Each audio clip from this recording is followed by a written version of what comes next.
required na magbenta at bumili. Revelation chapter 13 verse 17, at ang sino mang ayaw magpatatak ng pangalan o numero ng unang halimaw ay hindi maaaring bumili o magbenta. Malinaw po dito mga kapatid, na kapag hindi sapilitan ng pagbili at pagbenta, hindi pa yan yung mark of the beast. Kasi sa panahon po natin ngayon, napakarami na po ng mga online selling na bebenta at mga bumibili. Pero kung hindi pa sapilitan ang pagbili o pagbenta, hindi pa yan mark of the beast. We are close to the mark of the beast. Not yet. Number 2, nagdedemand po ang mark of the beast ng worship. Gusto niyang sumamba tayo doon sa marka. Sumamba tayo doon sa may-ari ng marka. Sumamba tayo sa Antikristo. Itong putuloyin po natin basahin po yung Revelation chapter 14. Yan natin makikita na sapilitan ng lahat ng bagay. Ito ay pagpapasya na tatalikuran mo ang Diyos at sasambahin mo yung halimaw, yung Antikristo. Habang hindi pa po nangyayari yan, hindi pa po mark of the beast, kung ini-implement po na yan.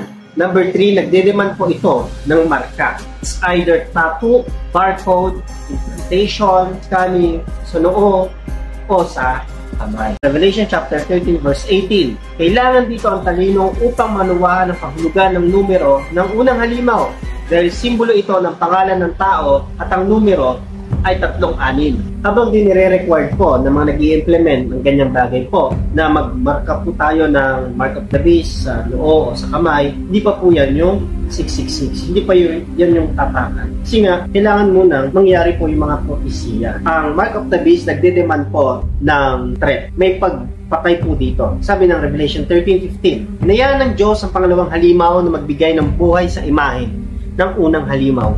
Kaya, pagsalita ang imahen at nakapag-utos na patayin ang lahat ng ayaw sumamba sa kanya. Kung hindi ka magpapatatak, magde-demand sila, magre-required sila. Ipupush po nila yung batas na lahat ng hindi magpapatatak ay papatayin. Hanggat hindi ganyan po yung implementation at rules, hindi ganyan yung batas na nilulunsad po sa ibang bansa, sa bansa po natin, hindi pa yan yung mark of the beast. Darating po muna ang Panginoon Kristo.